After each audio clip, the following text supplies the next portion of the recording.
क्या होगा अगर तुम अपनी नॉर्मल पीसफुल लाइफ से अचानक मरकर एक मैजिकल वर्ल्ड में रीइंकार्नेट हो जाओ और वहाँ तुम तरह तरह के खतरनाक मॉन्स्टर के सामना करो, जहाँ तुमको सभी केओस क्रिएटर के नाम से जानने। Yes, I am talking about none other than one of the best isekai anime that time I got reincarnated as a slime के बारे में। कोनिचिवा दोस्तों, आज हम टेंसुरा के पूरा सीजन को फास्ट एक्सप्लेन करने वाला हूँ और अपनी कुर्सी की पेटी बांध लो और शुरू करते हैं। एपिसोड के दौरान के स्टार्टिंग में ही एंशिएंट जापान एरा का सीन दिखाया जाता है, जहाँ वॉर के दौरान एक माँ के उसके बेटी से बिछड़ जाने के कारण उन दोनों की मौत हो जाती है। फिर शिफ्ट होता है जहाँ हमारा मेन कैरेक्टर सातोरू मिकामी, जो कि एक कंस्ट्रक्शन साइट में जॉब करता था और अपनी लाइफ में बहुत खुश था, तभी उसका जूनियर तामुरा अपनी गर्लफ्रेंड के साथ उससे मिलने आता है, जिसके बाद वो तीनों मिलकर रेस्टोरेंट में खाना खाते वक्त बात करने का फैसला करते हैं। एक आदमी उनकी तरफ नाइफ से हमला कर देता है और सातोरू को घायल कर देता है, जिसके बाद हाई ब्लड लॉस के कारण उसकी हालत बहुत खराब हो जाती है। बट इसी दौरान उसको कंटिन्यूअस एक एआई टाइप की वॉइस सुनाई देती है, जो कि उसको अपना करंट पेन के मुताबिक यूनिक स्किल्स दिया जा रही थी। फिर आखिरी बार सातोरू अपने जूनियर को अलविदा कहकर अपनी सांसें छोड़ देता है, बट अपनी आखिरी सांस तक वो सिर्फ एक ही बात किए जा रहा था कि मेरे लैपटॉप को किसी भी तरह किसी भी हाल पर डिस्ट्रॉय कर देना। भाई, ऐसा क्या था उसके लैपटॉप में? फिर हमें दूसरी दुनिया का सीन दिखाया जाता है, जहाँ सातोरू अब एक स्लाइम के रूप में रीइंकार्नेट हो चुका था, जिसके बाद वो कुछ समय तक अपनी नई बॉडी के बारे में जान लेता है, जैसे कि उसको स्लाइम के इस रूप में खाने और सोने की जरूरत नहीं पड़ती, वगैरह वगैरह। फिर वो अपनी यूनिक स्किल ग्रेट से मिलता है, जो कि उसको बाकी सारे स्किल्स के बारे में इन्फो देता है। फिर उससे बात करने के बाद स्लाइम अपनी केव में मौजूद सारे प्लांट्स और मैजिकल स्टोन्स को कंज्यूम करने लगता है, क्योंकि वो सभी बड़े रेयर आइटम्स थे। जिसके बाद वो गिरते पड़ते एक बड़े से क्रिएचर के पास पहुंच जाता है, जो कि उसको देखने की स्किल सिखाने लगता है। एक्चुअली स्टोरी में अभी तक सातोरू ब्लाइंड था, क्योंकि स्लाइम रूप में स्लाइम को दिखाई नहीं देता। वो सिर्फ ह्यूमन बॉडी का टेम्परेचर ही समझ सकता है। बट आंखें पाने के बाद स्लाइम उस बड़े से क्रिएचर को देख के बहुत ज्यादा डर जाता है, क्योंकि वो एक बहुत बड़ा सा डरावना ड्रैगन था, जो कि खुद को one of the true dragon के नाम से खुद को इंट्रोड्यूस करता है, जिसका नाम था स्टॉर्म ड्रैगन वेल्डोरा। फिर स्लाइम भी खुद को इंट्रोड्यूस करते हुए अपनी अभी तक की जर्नी बताने लगता है, जिसमें वो ह्यूमन वर्ल्ड में मरकर इस मैजिकल वर्ल्ड में स्लाइम के रूप में रीइंकार्नेट हो गया था। जो सुनने के बाद वेल्डोरा उसको अदर वर्ल्डर्स के बारे में बताता है और अपनी बैक स्टोरी बोलने लगता है, जिसमें 300 साल पहले उसके एक ट्रू चोजन हीरो से हारने पर उसको यहाँ केव में सील कर दिया गया था। उसके अकेलेपन का दर्द समझते हुए स्लाइम उसको दोस्ती का ऑफर देता है, जिसमें वेल्डोरा का थोड़ा नखरे दिखाने के बाद वो दोनों फ्रेंड्स बन जाते हैं। फिर एपिसोड 2 के स्टार्टिंग से ही हमारा स्लाइम और वेल्डोरा प्रिजन से निकलने की नाकाम कोशिश करे जा रहे थे, बट फिर ग्रेट सेज के असिस्ट करने पर स्लाइम उसको कंज्यूम करने की बात करता है, जो सुनकर वेल्डोरा और स्लाइम के बीच में कुछ देर तक बहुत ऑकवर्ड साइलेंस फील जाती है, जो कि ऑब्वियस भी था। बट फिर वेल्डोरा सडनली बहुत एक्साइटमेंट के साथ हाँ कर देता है, बट कंसेप्शन से पहले वो स्लाइम को रिमोरू टेम्पेस्ट का नाम देता है, जिससे स्लाइम की एट्रीब्यूट्स और स्किल बूस्ट हो जाती है और उसके बाद रिमोरू वेल्डोरा को सक्सेसफुली कंज्यूम कर लेता है। फिर हमें ब्लू मून स्टेट का सीन दिखाया जाता है, जहाँ गिल्ड मास्टर कुछ एडवेंचरर्स को वेल्डोरा का केव में तहकीकात के लिए भेजता है। फिर वापस से हम रिमोरू को देखते हैं, जो हर दूसरे क्रिएचर को मार के उनके स्किल्स को अपने नाम कर रहा था, और इसी तरह वो बैट की सोनिक स्वेप स्किल की मदद से बात करना सीख गया, जिसके बाद वो केव के एंट्रेंस की तरफ पहुंचता है, पर उसी वक्त कुछ एडवेंचरस केव की जांच के लिए आते हैं और उसी मौके का फायदा उठाते हुए रिमुरु केव से भाग जाता है। जंगल के रास्ते से गुजरते वक्त उसको कुछ कमजोर डरे हुए गॉब्लिन्स दिखते हैं जो कि उसको अपने विलेज में ले आते हैं और डायर वुल्फ के खिलाफ लड़ने में मदद मांगते हैं, जिस पे रिमुरु का हाँ बोलने से सारे गॉब्लिन्स उसको अपना लीडर बना लेते हैं। अभी एपिसोड 3 के स्टार्टिंग में रिमुरु सारे जख्मी गॉब्लिन्स के पास जाकर उनको हील करने लगता है, जिसके बाद वो सभी मिलकर विलेज से बाहर फेंस लगाने का काम शुरू कर देते हैं। फिर सीन शिफ्ट होता है जहां रात में सारे डायरवुल्व्स विलेज में अटैक कर देते हैं, बट लगातार रिमुरु के बनाए ट्रैप्स में फंसने के कारण उनकी मौत होने लगती है, जिसके बाद वुल्व्स का मुखिया डायरेक्ट रिमुरु पर हमला कर देता है। बट रिमुरु तो अपना सलमॉन भाई है, वो सलमॉन भाई बनकर उनको उड़ा देता है, जिससे बाकी सारे वुल्फ उसको अपना नया मुखिया स्वीकार कर लेते हैं। अगले दिन सुबह रिमुरु सारे वुल्व्स और गॉब्लिन्स को एक साथ मिलकर रहने की सलाह देता है और सभी को नाम भी देने लगता है, बट मॉलिक्यूल्स की कमी होने से वो स्लीप मोड में चला जाता है। 3 दिन बाद नींद से उठने पर रिमुरु रुईजोड और रंगा को देख के हैरान हो जाता है, जिस पर ग्रेट से के बोलने पर हमें पता चलता है इस दुनिया में नाम रखने से वो जीव इवॉल्व हो जाता है और इसी तरह सारे गॉब्लिन्स और डायरवुल्व्स अगले स्टेज में इवॉल्व हो गए। फिर रिमुरु गॉब्लिन्स को रूल्स एंड रेगुलेशंस के बारे में बताने लगता है, जिसके बाद वो सभी मिलकर खाने, कपड़े और मकान का बंदोबस्त करने लगते हैं। खाने तक तो ठीक था, पर बाकी दोनों चीजों में वो थोड़े कच्चे थे, जिस वजह से रिमुरु मदद मांगने ड्वार्फ के शहर डोरगॉन की तरफ बढ़ने लगते हैं। एपिसोड 4 की शुरुआत होती है रिमुरु से, जो कि टेम्पेस्ट वुल्फ के सवार डोरगॉन राज्य की तरफ बढ़ रहा था, जिसके बाद वो सिर्फ 3 दिन के अंदर ही डोरगॉन शहर पहुंच जाते हैं। पर शहर में घुसते ही कुछ गुंडे उनका रास्ता रोकते हैं, बट भाई बिल्कुल आर्यन खान की तरह वो सिचुएशन में अपनी ताकत का यूज करके बाहर आ जाता है। बट रिमुरु को उसके हक के लिए लड़ने के कारण उसको जनरल कास्ट का मान के उसको जेल में डाल दिया जाता है। हमारे साथ हमेशा ऐसा क्यों होता है भाई? जहाँ के पहरेदारों के जख्मी होने पर रिमुरु उनको थोड़ा मेडिसिन बैरल्स देता है, जिससे वो सभी ठीक हो जाते हैं और जेलर उसको आजाद भी कर देता है। इवन वो उसको ढूंढने में भी मदद करता है। वो रिमुरु को काइजिन के पास ले चलता है, जो कि पूरे डोरगॉन राज्य का सबसे बेहतरीन कारीगर था। जहाँ मंत्री वेस्ता के षड्यंत्र से निकलने में रिमुरु के काइजिन की मदद करने पर वो रिमुरु को एक बार में लेके जाता है और भाई देख के ही पता चल रहा था they are having fun. Episode 5 की शुरुआत में हम बार का सीन देखते हैं, जहाँ रिमुरु और उसके साथी एंजॉय कर रहे थे, बट वहाँ एक लड़की रिमुरु को मैजिकल बॉल की मदद से उसकी होने वाली पार्टनर की झलक दिखाती है। किस कलर की चड्डी पहने हो? आवर बॉय इज शाई।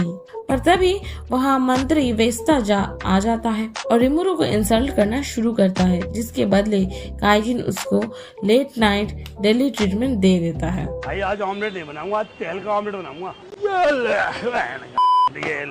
बट मंत्री पे हाथ उठाने के आरोप पे उन सबको राजा के सामने पेश किया जाता है और उन सभी को देश निकाला की सजा मिलती है, जिससे रिमुरु अपने मिशन में कामयाब होते हुए भी ड्वार्फ भाइयों को अपने विलेज में लाने में सफल होता है। एपिसोड 6 के स्टार्टिंग में ही रिमुरु ड्वार्फ ब्रदर्स को विलेज में ले आता है, जो कि वहाँ सभी से बहुत घुल मिल गया था। बट अचानक से रिमुरु को जंगल में इंसानों की मौजूदगी महसूस होती है, जहाँ जाने पर उसको अपनी फ्यूचर वाइफ सीजू और कुछ एडवेंचरर्स मिलते हैं। रिमुरु के उनके विलेज में इनवाइट करते ही तीनों एडवेंचरर्स ठूसते हुए खाना खाने लगते हैं, जिसके बाद वो सभी एक दूसरे को अपना इंट्रोडक्शन देते हैं और थोड़े गप्पे के बाद फिर सीन शिफ्ट होता है शाम को, जहां माउंटेन साइड रिमुरु सीजू के पास जा थोड़ी प्राइवेट टॉक करता है। उनकी कन्वर्सेशन से हमें पता चलता है कि एपिसोड 1 के स्टार्टिंग में हमें जो लड़की वॉर के दौरान दिखी थी वो सीजू थी, जिसको इस वर्ल्ड में सुमन करा गया था। एपिसोड के आखिरी में हम लियोन का सीन देखते हैं जहां उसने सीजू को ह्यूमन वर्ल्ड से इस दुनिया में समन करा, बट फेल टू समॉनिंग के कारण लियोन फ्लेम स्पिरिट को इफ्रीतों को सीजू के बॉडी को सौंप देता है। एपिसोड 7 के स्टार्टिंग में हम पिछले एपिसोड की आखिरी सीन देखते हैं जहां फायर स्पिरिट इफ्रीतों ने अब पूरी तरह से सीजू की बॉडी पर कब्जा कर लिया था, पर उसी वक्त एक फ्लाइंग बेस्ट वहां लियोन को हराकर अगला डेमन लॉर्ड बनने आया था, बट लियोन के एक इशारे से शीजू उसका फ्राइड चिकन बना देती है। बट तभी उसकी नींद खुलती है जहां वो अपने पास एरिन को सोए हुए देखती है, बट दोबारा से उस पर फायर स्पिरिट इफ्रीतो टेक ओवर करने वाला था, बट वो उसको फिर से रोक देती है। फिर सीन शिफ्ट होता है जहां वो सभी एडवेंचरर्स वापस ब्लू मून की तरफ जाने वाले थे, बट तभी सीजू अपना कंट्रोल खो देती है और फायर स्पिरिट इफ्रीतो आजाद हो जाता है और पूरे विलेज में तबाही मचाने लगता है। बट हमारे हीरो डटकर उसका सामना करते हैं। भाई आज ऑमलेट नहीं बनाऊंगा, आज तेल का ऑमलेट बनाऊंगा। जिसके बाद आखिरी में रिमुरु अकेले ही इफ्रीतो का सामना करने लगता है और अपनी प्रेडेटर स्किल्स से उसको कंज्यूम करने में सफल होता है। फिर हमें रिमुरु के पेट के अंदर दिखाया जाता है जहां वेल्डोरा और इफ्रीतो दोनों बिल्कुल अकेले थे।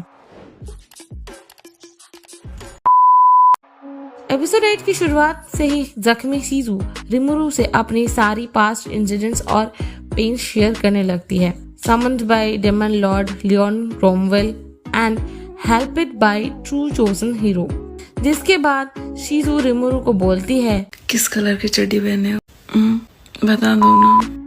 सीजू उसे खा लेने का रिक्वेस्ट करती है। सीजू की बात ना टालते हुए रिमुरु उसको कंज्यूम कर लेता है और उससे यूराजानिया के बच्चों को बचाने का और लियोन से बदला लेने का प्रॉमिस करता है।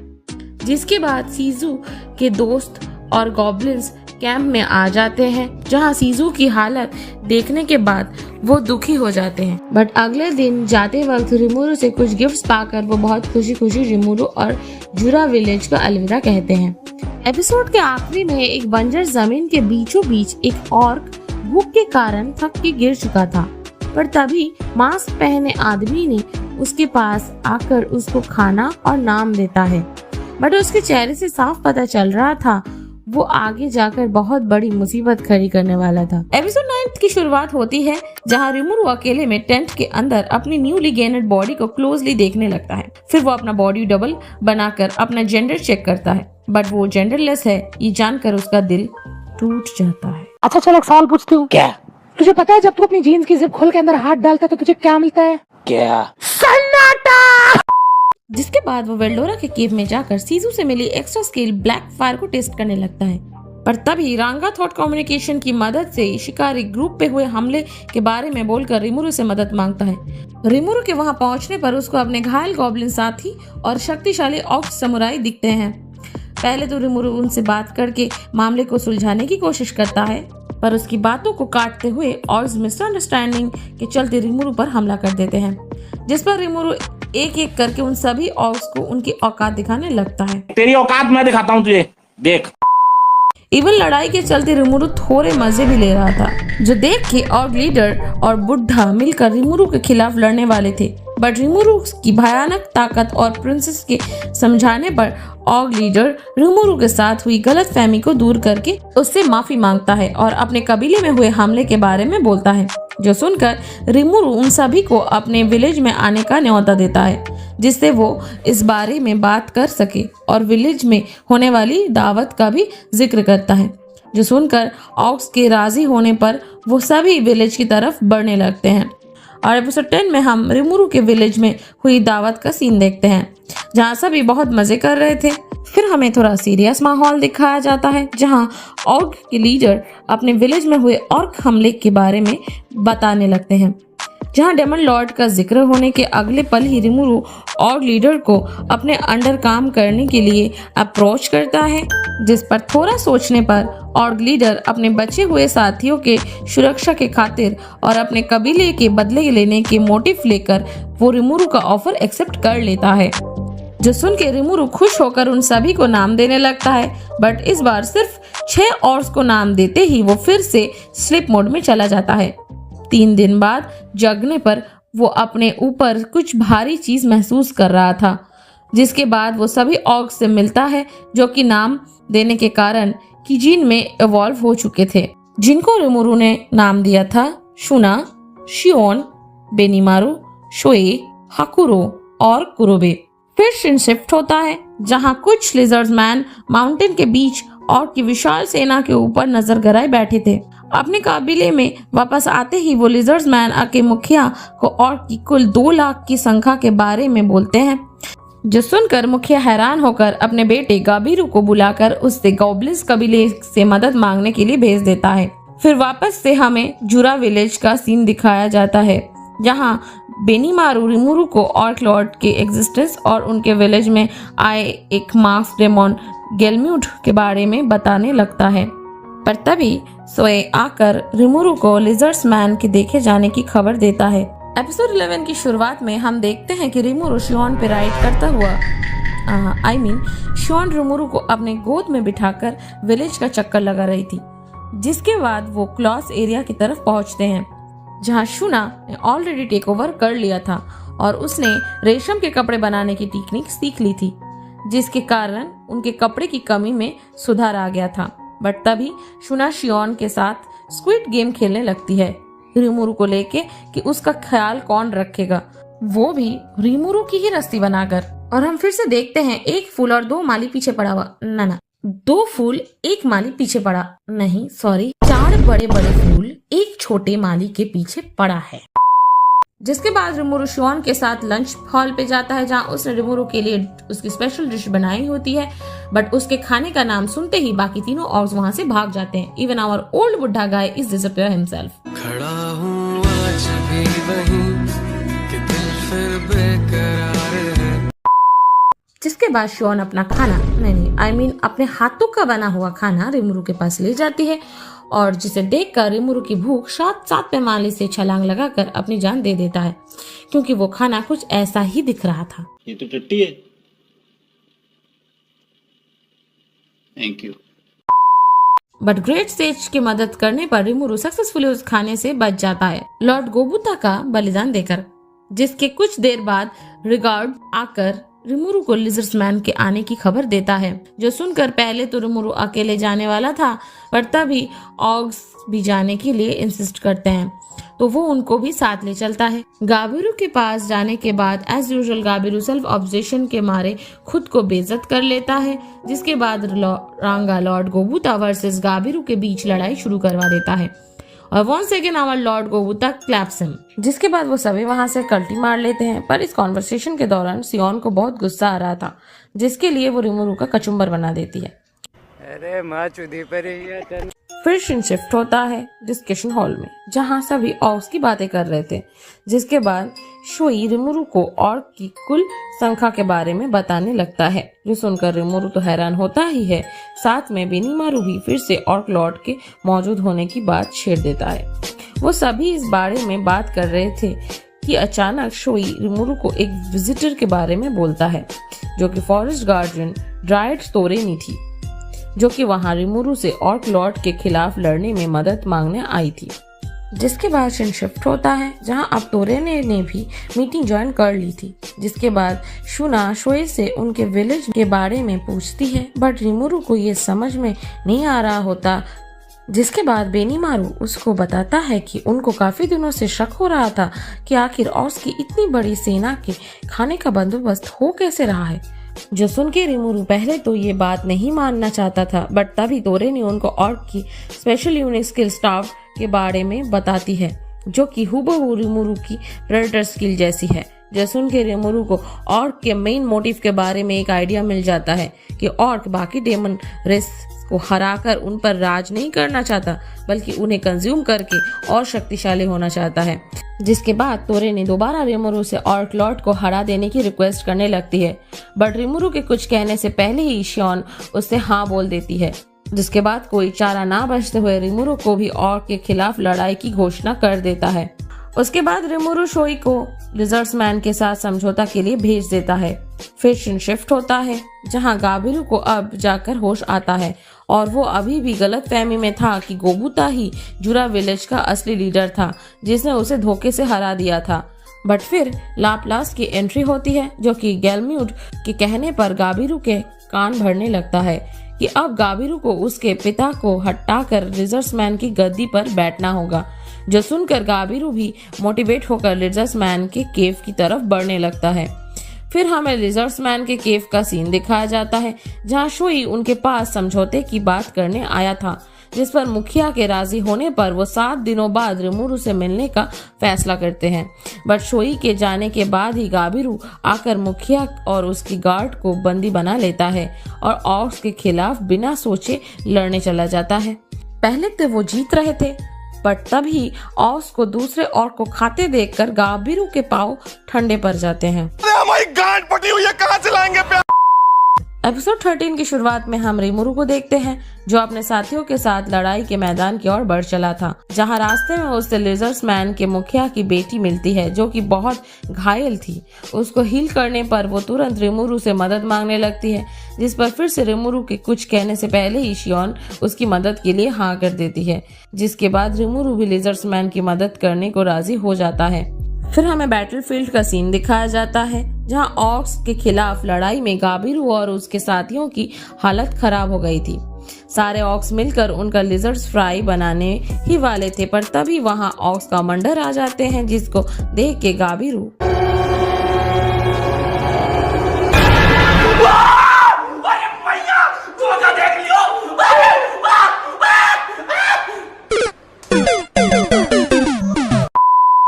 गाबिरू स्टार्टिंग में तो ऑर्क कमांडर का डटकर सामना कर रहा था, बट वक्त के साथ साथ उसको अपनी औकात याद आ जाती है। ऑर्क कमांडर गाबिरू को मारने ही वाला था, बट तभी गोबुता उसको रोक देता है, जिसके बाद रांगा और ऑगस्ट ग्रुप भी बैटलफील्ड में पहुंच जाते हैं, जहां बेनीमारू बिना किसी लगाम के ऑर्क्स को पेले जा रहा था। हम दूसरे सीन में रांगा को देखते हैं जो कि अपनी फुल पावर यूज करके और कमांडर और उसकी सेना को खत्म कर देता है। इवन वो इवॉल्व होकर अब टेम्पेस्ट स्टार वुल्फ में बदल चुका था। फिर हम ऑगस्ट का सीन देखते हैं जहां बेनीमारू इंडियन जस्टिस सिस्टम की तरह बिना देखे सभी को सफाया कर रहा था। इवन बुढ़ा भी अपने शॉर्ट स्किल्स की मदद से सारे ऑर्क्स को गोजो बना रहा था। फिर हम शियोन को देखते हैं जो कि अपने जाइंट ब्लेड से ऑर्क्स को मजे से धोए जा रही थी, जो सब रिमुरु उड़ते उड़ते देख रहा था। वेट, उड़ते उड़ते तो ग्रेविटी कहाँ गई इसमें? ग्रेविटी गई माचुदा ने, ऐसी कोई चीज ही नहीं होती है। इस दौरान शोई लिजर्ड्स मैन के मुखिया को आजाद कर देता है। फिर हमें वापस से बैटलफील्ड का सीन दिखाया जाता है जहां रिमुरु को दूर से ही ऑर्क लॉर्ड की प्रेजेंस फील हो जाती है, जिस वजह से वह अपने साथियों को अलर्ट होने को बोल के खुद भी फाइट के लिए तैयार हो जाता है। एपिसोड 14 के स्टार्टिंग में हम गेलम्यूट को देखते हैं जो जंग के मैदान में तेजी से टपक पड़ता है और उल्टा रिमुरु के सबऑर्डिनेट्स को ही सुनाने लगता है कि वो सभी गेलम्यूट के प्लान के बीच में आ रहा है। वाह भाई, मतलब इलीगल काम भी तुम करो और धमकी भी तुम ही दो।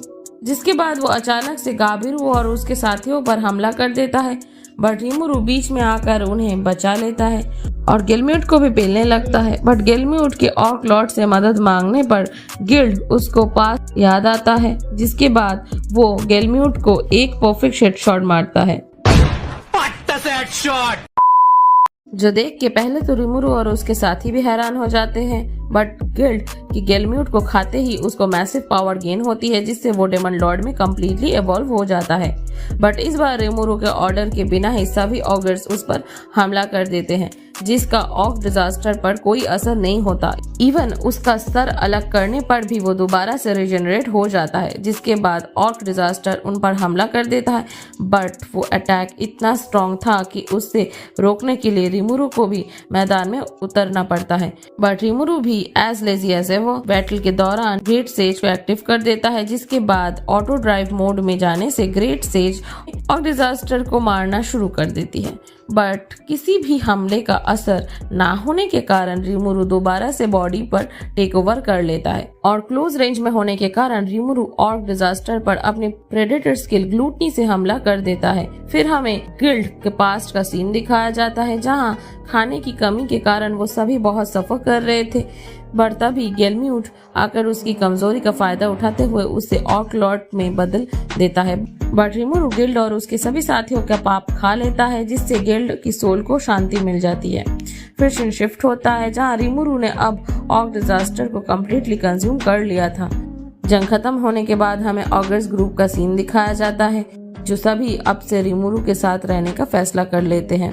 एपिसोड 15 के स्टार्टिंग में ही हम लिजर्ड्स मैन के केव का सीन देखते हैं जहां रिमुरु सभी डेमन रेसेस के लीडर्स के साथ मीटिंग कर रहा था ऑक्स के हमले को लेकर, जिसका कंक्लूजन देते हुए रिमुरु ऑक्स को अब से जूरा विलेज में रहने की परमिशन दे देता है और सभी को मिलजुल कर रहने का ऑफर भी देता है। जिसके बाद रायट तोरे ने भी कोई कसर ना छोड़ते हुए रिमुरु को जूरा जंगल का लीडर घोषित कर देता है। जिसके बाद रिमुरु सभी 1.5 लाख ऑक्स और बाकी बचे कुछ लिजर्ड्स मैन को नाम देने लगता है। फिर सीन शिफ्ट होता है डेमन लॉर्ड क्लेमैन के कासल की तरफ जहां लाप्लास और क्लेमैन रिमुरु के और डिजास्टर को हरा देने के ऊपर बातचीत कर रहे थे। जिसके बाद लाप्लास वहां से कल्टी मार लेता है। कुछ समय बाद रिमुरु रांगा के साथ हाल ही में हुए जूरा विलेज में हुई डेवलपमेंट के बारे में बात कर रहा था, बट तभी शोई वहां आकर रिमुरु को डोगोन की घुसपैठ की खबर देता है। जिसके बाद हमें कुछ वक्त पहले का सीन दिखाया जाता है जहां और डिजास्टर के हारने की खबर पाकर किंग गजेल खुद आकर रिमुरु से मिलने का फैसला करते हैं। रिमुरु से मिलते ही किंग गजेल उससे फ्री फायर के लिए चैलेंज कर देता है। खेलेगा फ्री फायर शॉर्ट डुएल के लिए चैलेंज कर देता है, जिस पर रायट तोरेनी खुद आकर उस लड़ाई की गवाह बनती है।